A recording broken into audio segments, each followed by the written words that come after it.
Hello, would-be and will-be Dungeon Masters. I'm Tim of the Knowledge Dungeoneering channel, and I'm here to talk to new Dungeon Masters about this concept of writing a campaign, or running a campaign, for pretty much any tabletop role-playing game, specifically things like Dungeons & Dragons and Pathfinder and the like, your high fantasy stuff. But this is applicable to things like World of Darkness and Shadowrun and the like as well. Maybe not so much World of Darkness, but meh. So, this video is going to be about style of campaign. What kind of game is it you want to run? And to keep things simple, really, there's two types, alright? There's the novel and the theme park, or the railroad and the open world. And you can pretty much compare these to Halo or Skyrim or something along those lines. And that's if you're coming into this from video games, God help you. But things like Halo or Wolfenstein or the like, you take this chapter by chapter, and this is how Paizo Publishing tends to release their adventure paths for Pathfinder. This is, you all start in the village when suddenly goblins attack, and you have to figure out, well, what is it that they were looking for? Why did they attack the village? Who's giving them marching orders? And it's this sequence of events that you kind of plot out, and you give your players a trail of breadcrumbs to follow. And there's something to be said for putting your plot on rails. Most players are not completely disruptive and will play ball. Those who don't, you can kind of give them the illusion of choice by having there be points in the story where the story can branch off, where they will side with one of two different non-player characters or two different factions, but no matter which one they side with, it will eventually lead back to the same point. So you get kind of this chain of beads. And there's whole courses about game design where they talk about that. Channels like Extra Credits talk about this in more detail on occasion. But there's also the idea of the open world. This is campaigns that are styled a little more after things like Skyrim. Or Legend of Zelda to a certain degree, where you basically point out where the final boss is, or point out where the big dungeon is, where the campaign will lead to. Castle Ravenloft, home of the vampire lord Strahd von Zarovich, is just over there, on the horizon at the village of Barovia. And your job is to kill him, but you're not strong enough to do that yet. You can go there anytime you want.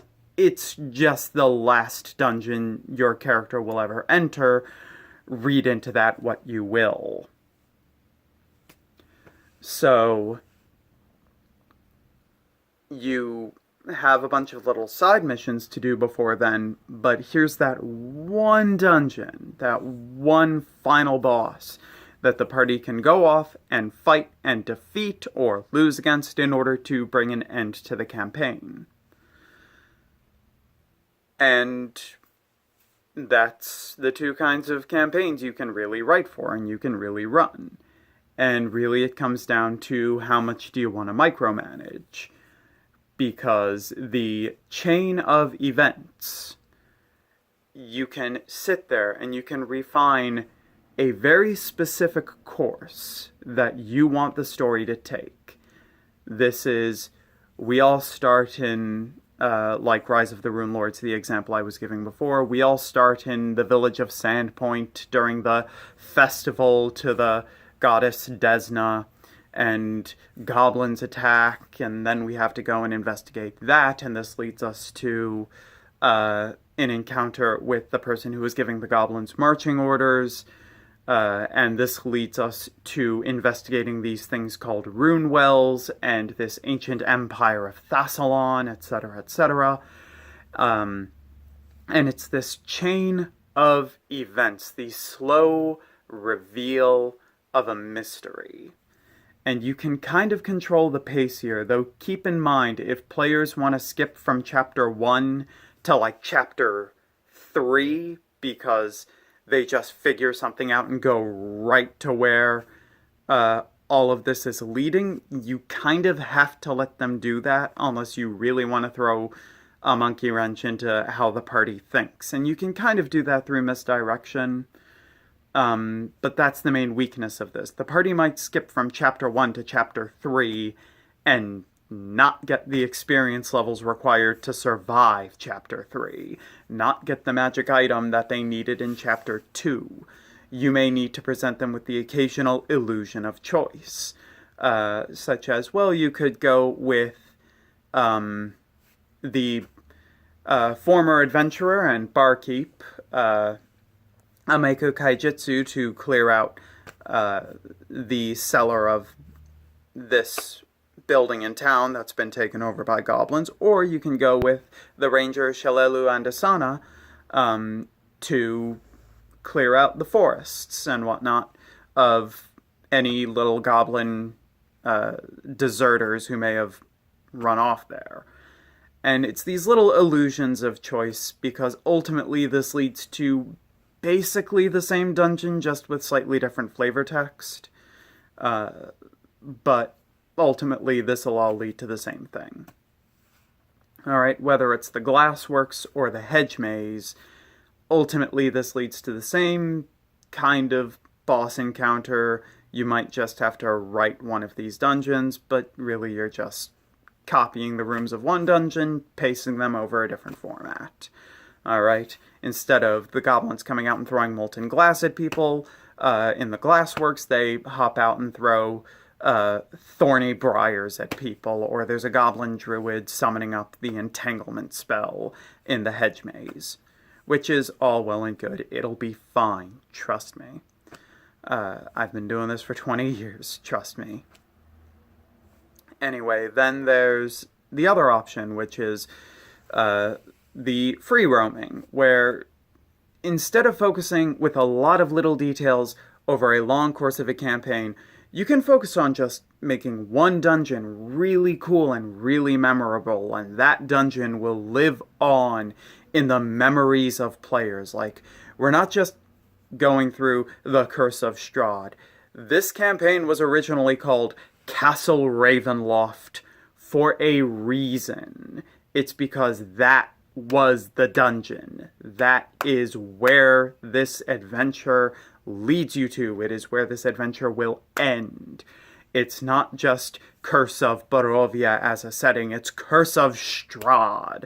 Curse of Lord or Count Strahd von Zarovich, who is the vampiric lord of this country, whom you have to kill in order to get home again. Alright? And you can put a lot of focus and attention into that, and the items that the players will need to possibly survive that, and everything else can just be, you can find these items in these little encounters throughout the country that you can maybe refine a little more, but put less attention into, or at least less attention than you put into Castle Ravenloft, which is like prestigious in Dungeons and Dragons, in part because it's a death trap, and in part because one of the most iconic characters in the sort of pantheon of Dungeons and Dragons antagonists, I'd say lives, but Strahd is undead. Dwells, I should say. It is his lair. So yeah, those are really the two ways to go about it, and either of these can work. But if you're just running for a kind of low to mid power, your first campaign, if you try to put this on rails, trust me, players will find a way to derail everything anyway. So you might as well go for the Skyrim model, might as well go for open world. But if you have your heart set on telling a certain story, if you just have a certain set of NPCs and their trials and tribulations you want the players to focus on and fix, go for the rails.